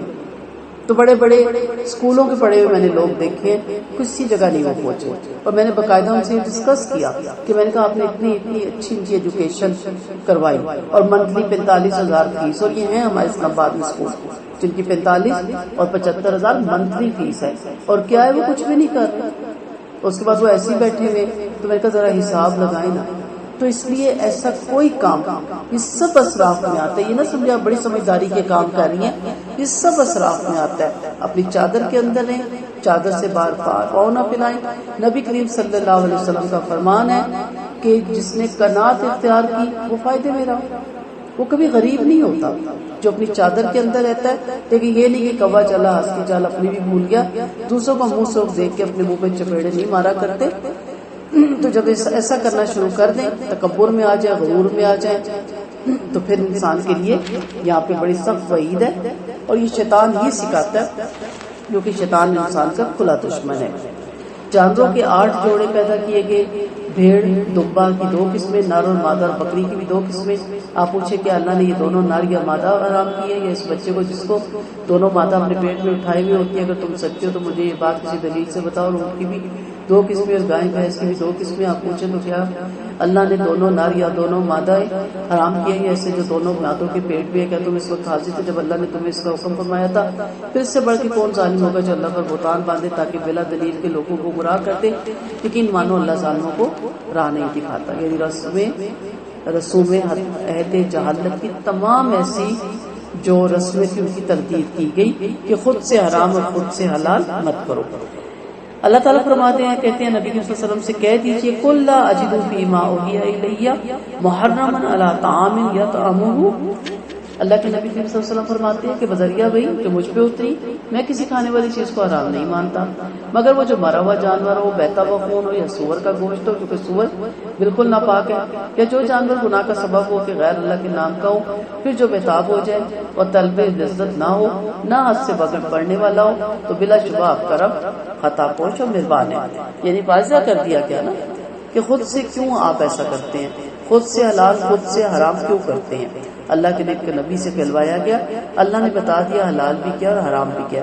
جیسے حضرت سودا رضی اللہ عنہ کی بکری مر گئی، آپ صلی اللہ علیہ وسلم نے کہا کہ اس کا چمڑا اتار لو، تو کہا یہ تو مردار ہے، کہا اس کا چمڑا نہیں مردار، تم اسے کھاؤ گی نہیں، تم اسے دباغت دے کر یعنی رنگ دے کر استعمال میں لا سکتی ہو۔ تو اس نے پھر اس کا چمڑا اتارا، اسے دباغت دی اور مشکیزہ بنا لیا جو آپ کے پاس رہا اور وہیں پرانا ہو کے پھٹ گیا۔ اب یہ حلال ہے، اس کا چمڑا اتارا جا سکتا ہے، آپ کے لیے مردار کا چمڑا بھی میں نہیں اتاروں گی، میرا دل نہیں مانتا، تو ایسی چیزوں سے منع کیا گیا۔ ہم نے یہودیوں میں تمام نخون والے جانور حرام کر دیے تھے، اور گائے بکری کی چربی بھی سوائے اس چربی کے جو ان کے پشتوں یا آنتوں میں لگی ہوئی تھی یا ہڈی سے لپٹی ہو، ہم نے ان کی شرارتوں کی وجہ سے سزا دی تھی بلا شبہ من صاف والی۔ یعنی اس قسم کے جانور یہودیوں میں جو حرام تھے، اور گائے اور بکری کی چربی بھی کیوں؟ کیونکہ اسرائیلی کہا کرتے تھے کیونکہ یعقوب علیہ السلام نے اپنے اوپر چربی حرام کی تو اس لیے ہم بھی حرام کرتے ہیں، مگر آپ پر پیٹھ سے، آنتوں سے، اوج سے، ہڈیوں سے لپٹی ہوئی چربی جو لگی ہوئی تھی، ہاتھ پاؤں کی چربی اور آنکھوں کی چربی حلال تھی، آپ نے ان کے کبر کی وجہ سے، احکام شریعہ کی مخالفت کی وجہ سے اللہ نے سارا کچھ ان پہ حرام کر دیا۔ تو یہاں کہا گیا یہ حرام نہیں تھا، یہ ان کی اپنی بنائی ہوئی جب چیزیں تھی تو اللہ تعالیٰ نے پھر ان پہ سب کچھ حرام کر دیا۔ ابن عباس فرماتے ہیں ایک دفعہ آپ صلی اللہ علیہ وسلم مسجد میں خطیب کی طرف رخ کیے بیٹھے تھے، آپ نے آسمان کی طرف دیکھا، پھر مسکرا کر فرمایا اللہ یہودیوں پہ لعنت کرے، ان پر چربیاں حرام کی گئی تھی لیکن انہوں نے چربیاں بیچ کر ان کی قیمتیں کھانی شروع کر دی۔ حالانکہ کسی چیز کے کھانے کو حرام فرما دینا اس کی قیمت کو بھی حرام فرما دینا۔ اسامہ بن زید فرماتے ہیں آپ صلی اللہ علیہ وسلم کے پاس بیمار کرسی کے لیے گئے، آپ ادری چادر سے منہ لپیٹے ہوئے سو رہے تھے، پھر آپ نے رخ انور کھول کے فرمایا اللہ یہودیوں پہ لعنت فرمائے، ان پر بکریوں کی چربی حرام ہے لیکن وہ ان کی قیمتیں کھاتے ہیں. یعنی پہلے خود سے حرام حلال کیا، جب اللہ نے دیکھا کہ شریعت پہ عمل نہیں کرتے، اللہ نے واقعی حرام کر دیا، تو پھر اس کی ہیلے تراشنے لگ گئے، حجتیں تراشنے لگ گئے، اور پھر اس کی بیچ کے قیمتیں کھانا انہوں نے شروع کر دیا. جیسے ہمارے اوپر شراب حرام ہے اور ہمارے کتنے لوگ شراب کا کاروبار کرتے ہیں کہ ہم تو نہیں پیتے نا. یورپ میں باہر کے ممالک میں کتنے لوگوں کے باہر ہیں، تو حرام ہے، اس کی کمائی بھی حرام ہے. لادنا لدوانا آپ کے سزوکی کا کام ہے، لادنے کا کام ہے، آپ کو کیا فرق پڑتا ہے کون کیا لدوا کے لے کے جا رہا ہے، لیکن لعنت ہے اس بندے پہ، لعنت ہے. آپ کو پتا ہونا چاہیے ڈبوں میں کارٹن میں کیا جا رہا ہے. آپ کسی ایسے عہدے پہ، آپ بہت نمازی ہیں، شراب نہیں پیتے، لیکن آپ کو ایسے تحفہ شراب کے کارٹن آتے ہیں، ویسیاں ہوتی ہیں نا ایسی، آپ پکڑے ہی کیوں، آپ لے کے آگے دے دیتے ہیں کہ ہم تو مسلمان ہیں، چلو یہودیوں کو دے دیتے ہیں، نصرانیوں کو دے دیتے ہیں، ہندو دوستوں کو دے دیتے ہیں. لعنت بھیجی گئی ہے. ہر چیز حرام ہے نا، پھر حرام ہے تو سب حرام ہے. لیکن پہلے مانتے نہیں تھے، اور جب ان کی چیزیں حرام ہو گئی تو پھر ظاہر فائدے کی چیز تھی، انہیں بیچ کے ان کی قیمتیں کھانے لگ گئے تھے. پھر اگر آپ کو یہ لوگ جھٹلائیں تو آپ فرما دیں کہ تمہارا رب بڑی وسعت والا، رحمت والا، گنہگاروں سے ان کا عذاب لوٹایا نہیں جا سکتا. عنقریب مشرک یہ کہنے والے ہیں کہ اگر آپ اللہ چاہتا تو نہ ہم شرک کرتے، نہ ہمارے بزرگ، نہ ہم کسی چیز کو اپنے اوپر حرام کرتے. اسی طرح ان سے پہلے کہ کافروں نے رسولوں کو جھٹلایا تھا، آخرکار ہمارے عذاب کا ذائقہ چکھ لیا. آپ فرما دیں کہ آپ تمہارے پاس کوئی مقبول وجہ اگر ہے تو اسے پیش کرو. تم محض خیالی باتوں کی پیروی کر رہے ہو، محض خیالی پلاؤ پکا رہے ہو. آپ فرما دیں کہ مکمل اجرت اللہ ہی کی، اگر اللہ کو منظور ہوتا تو وہ تم سب کو ہدایت دے دیتا. آپ ان سے کہہ دیں کہ اپنے گواہ لاؤ جو اس بات کی گواہی دے کہ اللہ نے ان چیزوں کو حرام قرار دے دیا. پھر اگر وہ گواہی دے دے تو آپ اس گواہی کو نہ سنیں اور ان لوگوں کی راہ کی پیروی نہ کریں جو ہماری آیتوں کو جھٹلاتے اور آخرت کا ایمان نہیں لاتے اور جو اپنے رب کے برابر غیروں کو ٹھہراتے ہیں. یہاں ایک مغالطے کا بیان کیا جا رہا ہے کہ مشرک شرک کے اور حلال چیزوں کا حرام کرنے کے ثبوت میں کیا کہتے تھے کہ شرک حلال چیزوں کا جو حرام ہم نے کیا، یہ جو ہمارے بڑوں نے بھی ایسا کیا، اگر یہ غلط ہوتا تو اللہ تعالیٰ ہمیں اس سے بچا لیتے. اگر اللہ تعالیٰ نے ہمیں اس سے نہیں بچایا تو اس کا مطلب ہے کہ یہ ٹھیک ہے، اس لیے ہم صحیح راستے پہ ہیں، اور اگر اللہ چاہتا تو. اب یہاں پہ اس کی تردید ہو رہی ہے. مثلاً آپ اسکول میں بچے کو ڈالیں ہی نہ، اور جب وہ بڑا ہو جائے تو آپ کے اگر اللہ چاہتا نا تو اسکول میں ڈل جاتا نا، اللہ چاہتا تو یہ بھی کر لیتا. تو اب سب آپ کو کیا کہیں گے؟ دیوانہ، پاگل، یہی کہیں گے نا، کیونکہ اس کا دماغ سیٹ نہیں، اس سے بچہ لے لو کہ بچہ اسکول نہیں جا رہی، اس کا مستقبل برباد کر رہی ہے. اسی طرح ایک انسان، ان کے یہ عقیدہ تھا، وہ نکل ہی نہیں رہا برائیوں سے، وہ اللہ کی بات کو سننے کا ہی روادار نہیں، وہ حدیثوں پہ عمل کرنے کا ہی روادار نہیں. اور کیا وہ لوجک دیتے تھے؟ اللہ چاہتا تو ایسا کیوں ہوتا، اللہ چاہتا تو ہمارے ماں باپ شرک کیوں کرتے. اس کا مطلب ہے اللہ نے یہی چاہا، اللہ نے یہی پسند کیا، ہم اس کی رضا پہ راضی ہیں. میں اکثر لوگوں کو کہتی ہوں کہ اپنے کرتوتوں کو، اپنی ناکامیوں کو، اپنی ناسمجھیوں کو، اپنی سستیوں کو اللہ کے کھاتے میں نہ ڈالا کریں. ٹھیک ہے، یہ جو تقدیر ہے اس کا یہ ایشو بڑا سینسٹیو ایشو ہے، کبھی پھر کبھی بتاؤں گی. ہر چیز تقدیر کے کھاتے میں نہیں ہے. اللہ کے ہر چیز تقدیر کے کھاتے میں ہوتی تو پھر آپ کو اعمال کی کہا ہی نہ جاتا، پھر آپ کو اعمال کرنے کی ضرورت ہی نہیں ہے. عمل کریں، دیکھیں، سنیں، جانیں، اللہ کی حکمتوں کو مانیں، اس کے نبی کی حدیثوں کو مانیں. کیسے ہو سکتا ہے کہ آپ وسلم کا فرمان ہے جو مانگو گے وہ پاؤ گے؟ کیسے ہو سکتا ہے کہ آپ مچھلی کھانا چاہیں تو آپ کو پٹیر ملے؟ مچھلی ملے گی نا. آپ ہدایت لینا چاہیے، کیسے ہو سکتا ہے کہ آپ کو ہدایت نہ ملے؟ دیکھنا یہ کہ ہدایت لے کس سے رہی ہے اور کون سی ہدایت لے رہی ہے، ہدایت دینے والا کون ہے.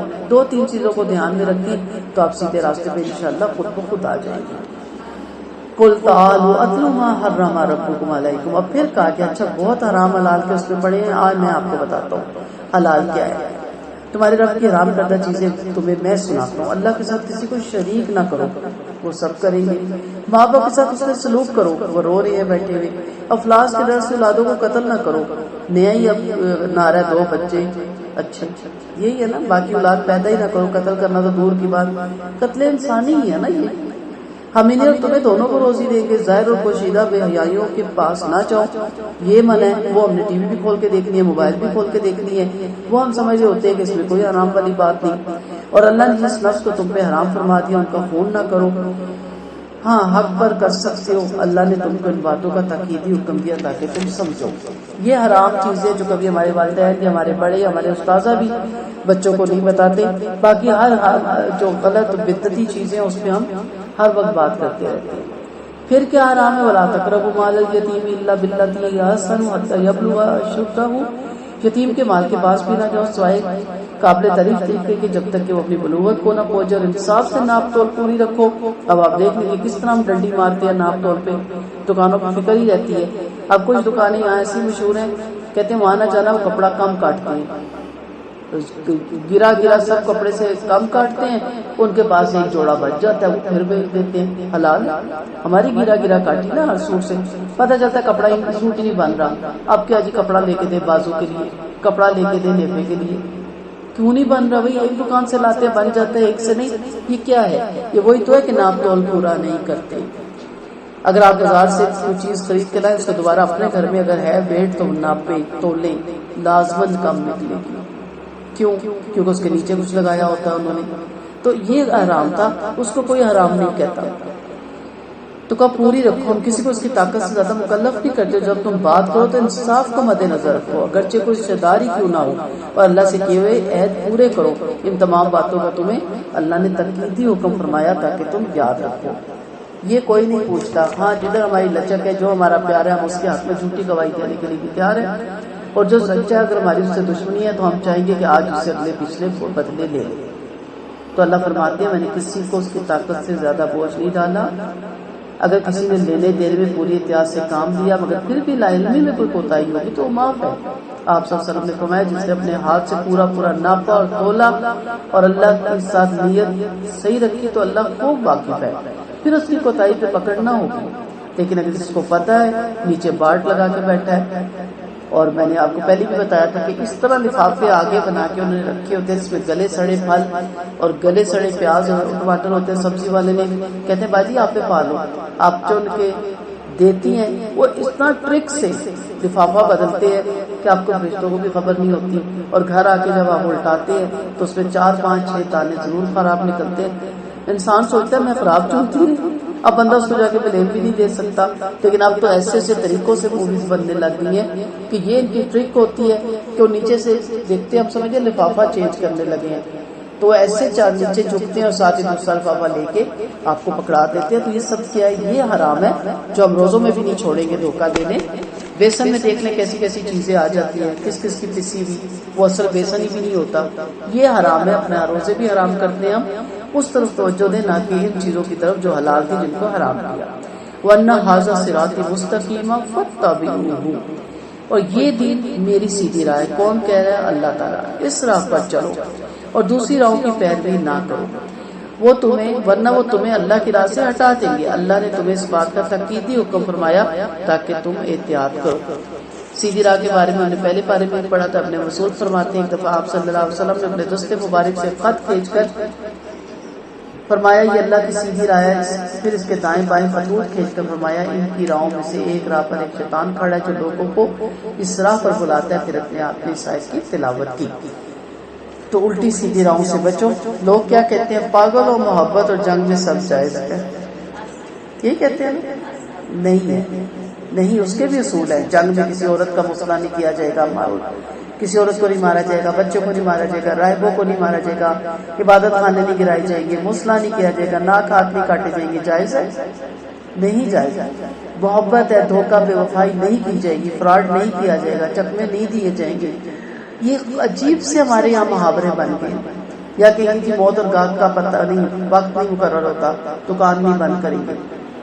ٹھیک ہے، موت کا تو واقعی وقت نہیں مقرر ہو سکتا ہے. آپ دکان میں بیٹھے بیٹھے مر جائے اور بغیر نماز کے پڑھ جائے تو گاہک کا کیا؟ اگر آپ کے نصیب کا جس کا تو وہ چل کے آئے گا. تو اس لیے یہ جو راستے آپ کو لوگ بتاتے ہیں نا، آج کے دور میں کون برقعے پہنتا ہے؟ آج کے دور میں کون یہ والی ایجوکیشن کراتا ہے؟ تم کس دور کی ہو؟ تم کس دور کی باتیں کرتی ہو کہ ہم نبی کریم صلی اللہ علیہ وسلم کے دور کے ہیں؟ ہمیں وہی کہہ لیا.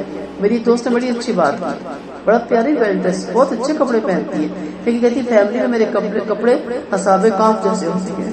وہ جو غار سے نکلے تھے، لوگ مجھے ایسے دیکھتے ہیں جیسے میں غار سے نکلی ہوں. اتنے 100 سال بعد. کیوں؟ چھوٹے نہیں ہوتے، تنگ نہیں ہوتے، سی تھرو نہیں ہوتے، پراپر ہوتے ہیں، اچھے ہوتے ہیں، کاسٹلی ہوتے ہیں، خوبصورت ہوتے ہیں، لیکن لوگوں کے نزدیک وہ بیکورڈ ہوتے ہیں.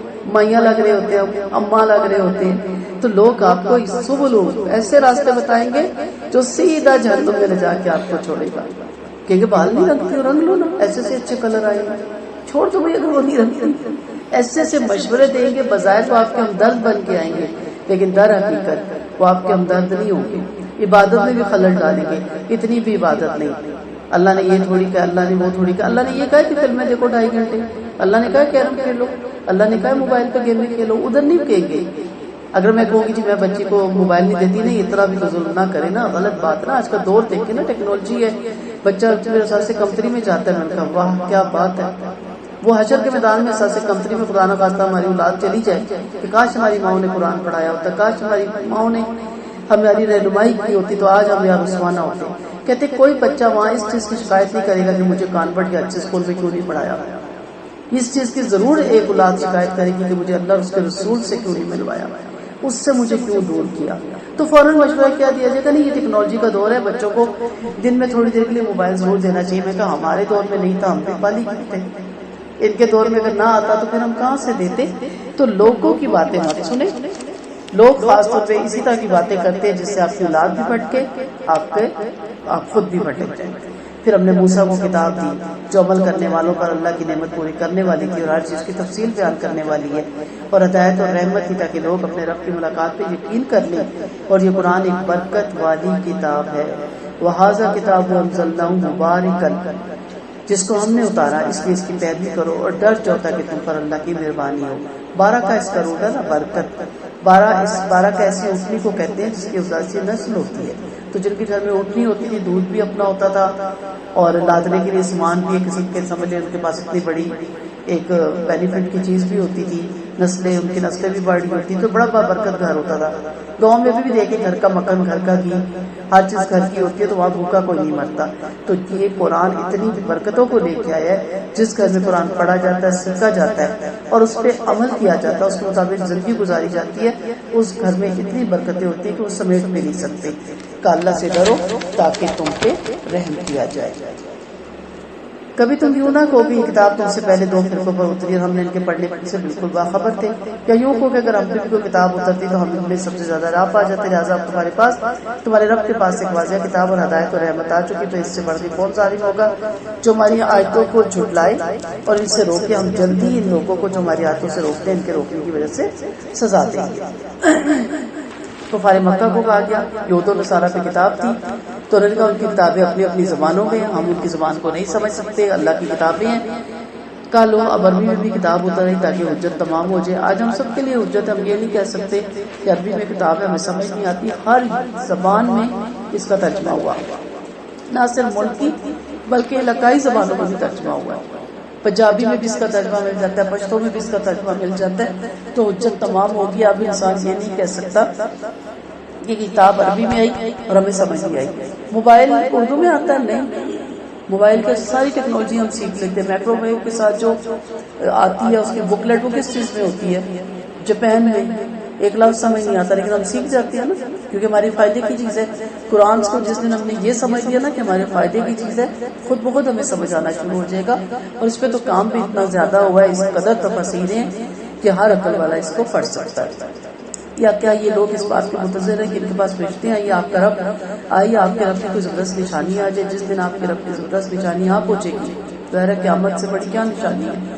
تو کسی ایسی اس کو ایمان فائدہ نہیں پہنچائے گا جو پہلے سے ایمان نہیں لایا تھا یا اس نے اپنے ایمان میں کوئی نیک عمل نہیں کیا تھا. آپ فرما دیں کہ تم بھی انتظار کرو اور ہم بھی انتظار کر لیں. سو قیامت کی نشانیوں میں بڑی بڑی کافروں کو، انبیاء، قرآن کے نام ماننے والوں کو اور اللہ کی راہ سے روکنے والوں کو دھمکایا جا رہا ہے کہ انہیں قیامت کا انتظار ہے. اب جب قیامت آئے گی تو ہر کوئی توبہ کرے گا، لیکن خالی اس وقت سچا ایمان لانا کا فائدہ نہیں دے گا، کیونکہ ایمان کے ساتھ عمل ہونا نہایت ضروری ہے. ٹھیک ہے، زبانی دعویٰ ہی ہے نا. اب جب دنیا میں ہمیں وقت مل رہا ہے ہم دعوے کے ساتھ عمل کر سکتے ہیں اور اعمال ہی ہمارے اقوال اوپر لے کے جاتے ہیں. ٹھیک ہے، ہمارے اذکار بھی معلق رہتے ہیں جب تک وہ عمل میں ہم نہیں ڈال دیتے. جب ہم عمل میں ڈالتے ہیں تو ہمارے وہ اقوال آسمان پہ چلے جاتے ہیں. مثلا میں نیکی کا ارادہ کرتی ہوں، جی میں 10 لوگوں کو یہ دوں گی. اب میرا قول بڑا خوبصورت ہے، اب وہ معلق ہے، فرشتوں نے ایک نیکی لکھ لی کہ اس نے ارادہ کیا. اس کو 10 گنا 700 گنا لاکھ گنا تب ہوگا جب میں 10 لوگوں کے ساتھ وہ عمل کر دوں گی. جب عمل کروں گی تو وہی میرا قول وہی میرا عمل بن کے اللہ کے ہاں دربار میں حاضر ہو جائے گا. قول میں تو ہر کوئی کہتا ہے کاش ہمارے پاس اتنا ہوتا ہم یہ کرتے, کاش ہمارے پاس اتنا ہوتا. نیت کا اجر ملنا شروع ہو جاتا ہے, لیکن جب اتنا آتا ہے ہم رک جاتے ہیں. ہماری والدہ ہمیشہ ہمیں بچپن میں ایک چیز کہتی تھی کہ جب کوئی چیز مانگو تو دل بھی مانگو, کیونکہ دل میں پھر بخل آ جاتا ہے. پھر بندہ کہتا ہے پہلے میں اپنا ذرا اچھی جگہ پلاٹ لے لوں, پھر میں اچھی جگہ گھر بنا لوں, پھر میں ذرا گاڑی اچھی لے لوں. وہ کرتے کرتے وہ یاد ہی نہیں رہتا کہ میں نے دعا کیا مانگی تھی, کہ اللہ کتنے تیرے غریب لوگ ہیں جو کتنے محتاج ہیں, کتنے مشکل سے رمضان گزارتے ہیں, تو مجھے نواز میں ان کے کام آ سکوں. اور جب وہ آتا ہے تو میرے کام آنے لگ جاتا ہے. تو اقوال نہیں, آپ کے اعمال آپ کو اوپر پہنچاتے ہیں. تو اس وقت کا ایمان لانا موت کے وقت, اسی لیے کہا مرنے کے قریب اگر کوئی شخص کہتا ہے یہ سارا مال فلاں کو دے دو, فلاں کو دے دو, غریبوں میں محتاجوں کو, تو آپ صلی اللہ علیہ وسلم نے فرمایا اس وقت یہ مال تیرا نہیں تیرے پچھلوں کا ہے. اس وقت کی وصیت قبول نہیں ہوتی. زندگی میں آپ کے ہاتھ میں ہے, آپ روز کا روز صدقہ کریں, آپ مہینے بعد صدقہ کریں, آپ سالانہ صدقہ کریں, جس طرح کا بھی آپ صدقہ کرنا چاہتی ہے کریں. موت کے وقت اگر آپ کہیں گے کہ سارا کچھ رائے خدا دے دیں تو وہ نیت قبول نہیں ہوگی. ان الذین فرقوا دینهم وقالوا شیعا لست منهم فی شیء انما امرهم الی اللہ ثم ینبئهم بما كانوا یفعلون. بلا شبہ جن لوگوں نے اپنے دین کو ٹکڑے ٹکڑے کر دیا اور گروہ گروہ ہو گیا, آپ کا ان سے کوئی واسطہ نہیں, آپ ان کا معاملہ تو اللہ ہی کے حوالے ہے, پھر اللہ انہیں ان کے کام جتلا دے گا. آپ صلی اللہ علیہ وسلم نے فرمایا ہم پیغمبر اللہ کی بھائی ہیں, ہمارا دین ایک ہے, لہذا سیدھی راہ اور اللہ کا پسندیدہ دین توحید اور اتباع رسول صلی اللہ علیہ وسلم ہی ہے.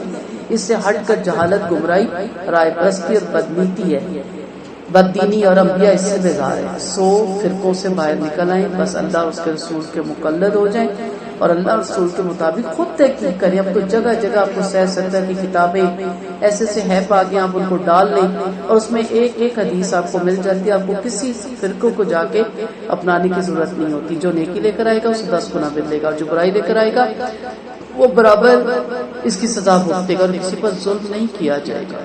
ٹھیک ہے, وہاں معاملہ کیا ہوگا نیکیوں کے ساتھ اور بدیوں کے ساتھ. نیکی کے بارے میں آپ جانتے ہیں, حدیثوں سے ہمیں پتہ چلتا ہے کہ ایک نیکی کا بدلہ 10 گنا 700 گنا 1000 گنا تک بھی. اور جب انشاءاللہ لیلۃ القدر کی راتوں میں 5 لاکھ راتوں میں ہم نیکی کریں گے تو وہ 80,000 سال کے برابر بھی اس کا گناہ ہو جائے گا. بعض مخصوص دن آتے ہیں جس میں لوٹ سیل لگتی ہے, اور برائی کا کتنا ہے اتنا ہی, اور اگر برائی کا ارادہ کیا وہ نہیں لکھتے عمل کاتبین, اور جب برائی کرنے سے رک گئے, ارادہ ترک کر دیا تو ایک نیکی لکھ لیتی ہے. کتنا اللہ غفور رحیم ہے. اور اگر وہ برائی ہو جائے تو ایک ہی برائی لکھتے ہیں. کوئی ایسا کرتا ہے, ہم تو نیکیوں کو بھول جاتے ہیں, کوئی ہمارے ساتھ برائی کرے تو ہم اس کو بخشتے ہی نہیں. کل اننی ہادانی ربی الی صراط مستقیم, آپ فرما دیں مجھے میرے رب نے ایک سیدھی راہ بتا دی, جو ایک مضبوط دین ہے, جو ابراہیم کا طریقہ ہے, جو موحد تھے اور مشرک نہ تھے. آپ فرما دیں کہ میری نماز, میری قربانی, میرا جینا, میرا مرنا اللہ ہی کے لیے, جو ساری دنیا کا مالک ہے, جس کا کوئی شریک نہیں. مجھے اسی کا حکم ملا اور میں سب سے پہلا مسلمان ہوں. یعنی اب میں نماز پڑھوں گا تو صرف اللہ کے نام کی, اب میں کوئی قربانی, نظر, نیاز, منتیں مانوں گا تو صرف اللہ ہی کے نام کی, میں زندگی گزاروں گا تو اللہ کے احکامات کے مطابق. میری موت بھی آئے تو اللہ کرے اس وقت جب میرا رب مجھ سے راضی ہو, ایمان کی حالت میں آئے, اور رب العالمین تمام جہانوں کو پالنے والا ہے. قل اغیر اللہ یبغی ربا وہو رب کل شیء, آپ فرما دی کہ میں اللہ کو چھوڑ کر کوئی اور آپ رکھوں, حالانکہ کائنات کا رب تو وہی ہے. تمہاری سے پہلے کوئی کسی کا اپنے اوپر بوجھ نہ لا دے گا, پھر تم کو اپنے رب کے پاس لوٹ کر جانا, پھر وہ تمہیں تمہارے اختلافات کی خبر دے دے گا. یعنی پرخلوص عبادت اور توکل والے مسلمان ہی ہیں. مسلمانوں کو عبادت کے خلوص کے ساتھ ساتھ اللہ پر سچا توکل بھی حاصل ہوتا ہے, جس سے کافر محروم رہتے ہیں. نبی کریم صلی اللہ علیہ وسلم نے فرمایا آپ ان نادانوں سے فرما دیں کہ میں بھی تمہاری طرح اپنا اور سب کا سچا اور حقیقی معبود چھوڑ کر جھوٹے معبود ڈھونڈنے لے آؤں. حالانکہ میرا مربی, میرا کارساز, مجھ پر ناچ نہ آنے دینے والا اور میری بگڑی بنانے والا صرف اور صرف میرے رب کی ذات ہے. اسی نے تم کو دنیا میں صاحب اختیار بنایا اور ایک دوسرے پر مرتبہ بڑھا دیا تاکہ تمہیں اپنی دی ہوئی چیزوں میں آزمائے. واقعی آپ کا رب جلد سزا دینے والا اور انتہائی خطا پوش اور مہربان ہے, غفور الرحیم ہے. اللہ نے تم کو زمین آسمان میں بات کرنے والے بنایا، ایک کی جگہ دوسرا لے لیتا ہے، باپ کی جگہ بیٹا آ جاتا ہے، بیٹے کی جگہ پوتا آ جاتا ہے، یہ تو سلسلہ چلتا رہے گا۔ نہ کوئی یہاں پہ مالک ہے، نہ کسی کی ملکیت ہے، اصل مالک تو اللہ کی ذات ہے۔ مراتب دیے گئے، فرمایا ایک کو دوسرے پہ مرتبہ دیا، روزیوں میں مرتبے دیے، عادتوں میں مرتبے دیے، علم میں مرتبے دیے، اچھائیوں میں مرتبے دیے، سورج شکل میں مرتبے دیے، رنگوں میں مرتبے دیے۔ سب میں اللہ کی حکمت ہے نا، کسی کو دے کے ازماتا ہے، کسی کو لے کے ازماتا ہے۔ جس کے پاس جتنا زیادہ وہ اتنا زیادہ بڑی آزمائش بھی ہے۔ ایک قابل انسان سے، عقل مند انسان سے جس کا آئی کیو لیول ہے، اس سے پوچھا جائے گا کہ جن کے آئی کیو لیول نہیں تھے ان کے ساتھ کیا تمہارا معاملہ تھا، ان کے لیے تم دوڑے، ان کے لیے بھاگے کہ کہیں ان کو کوئی دھوکہ نہ دے دے، کہ ان کے ساتھ ہاتھ نہ کر جائے۔ ہم نے پارے میں پڑھا تھا نا، دوسرے پارے میں کاتب لکھنے والے لکھے، املا کروائی، بیوقوفوں کا مال کوئی ہڑپ کر رہا ہے اس کے آگے جا کے کھڑا ہو جائے۔ ہم کہتے ہیں ہمیں کیا لگے پرائی آدمی چھلانگ لگانا۔ ہر ایک کی پکڑ ہے۔ اگر آپ سمجھدار ہیں، آپ سوچے ہوئے، جو نہیں سلجھے ہوئے، جو نہیں سمجھدار ان کو سمجھائیں، جو گنگا ہے، جو بہرا ہے، جو اندھا ہے اس کو راہ دکھائیں۔ آپ کے پاس دولت ہے، جس کے پاس نہیں ہے اس کی مدد کریں، اسے کوئی کاروبار کروا دیں۔ یہ ساری آزمائش ہے، اس میں اللہ کی حکمت ہے۔ اس لیے اس نے نہیں دیا کہ جس کو دیا وہ اترانے لگ جائے، اور جس کو نہیں دیا وہ پریشان ہونے لگ جائے۔ قرآن میں آتا ہے کہ ایک کو دوسرے کو فضیلت دینے سے غرض یہ کہ خوشحال کا شکر اور بدحال اور کثیر العیال کا صبر معلوم ہو جائے۔ فراغی اور تنگی ہر حال میں آزمائش ہے۔ آپ صلی اللہ علیہ وسلم نے فرمایا یاد رکھو دنیا میٹھی اور سرسبز اور شاداب ہے، اور یہ بھی یاد رکھو کہ اللہ تمہیں اس میں سادہ اختیار بنا کر دیکھے گا تمہارا طرز عمل کیا کچھ ہوتا ہے۔ لہٰذا تمہیں دنیا میں پھوک کے قدم رکھنا چاہیے، اور عورتوں سے بھی کافی محتاط رہنا چاہیے۔ اسرائیلیوں میں پہلا فتنہ عورتوں ہی کی وجہ سے ہوا۔ تو اللہ تعالیٰ کبھی اپنے بندوں کو جنت کا، اپنے پاس والی نعمتوں کا، اپنے دیدار کا شوق دلا کر اپنی طرف بلاتا ہے، کبھی جہنم سے اور اس کے طوق سے اور اس کے عذابوں سے اور اس کی قیامت سے اور قیامت کے ہولناکیوں سے ڈرا کر اپنی دعوت دیتا ہے، کبھی ترغیب دیتا ہے، دونوں کو ملا کر اپنی طرف بلاتا ہے تاکہ لوگوں کو عذابوں سے بچنے اور نیکیوں کا شوق پیدا ہو۔ نبی کریم صلی اللہ علیہ وسلم نے فرمایا اگر مومن کو اللہ کے عذابوں کا پورا علم ہو جائے تو کوئی جنت کا طالب نہ ہو، اور اگر کافروں کو اس کی رحمت کا پورا علم ہو جائے تو کوئی جنت سے نہ امید نہ ہو۔ اللہ نے 100 رحمتیں پیدا کی، ان میں سے ایک کو مخلوق کو دی، اسی سے ساری مخلوق ایک دوسرے پر رحم کرتی ہے، اور 99 رحمتیں اس کے پاس ہیں۔ آپ کا فرمان ہے جب اللہ نے مخلوق پیدا کی تو ایک کتاب لکھ دی کہ میری رحمت میرے غضب پہ غالب رہے گی، یہ کتاب عرش کے اوپر اللہ کے پاس ہے۔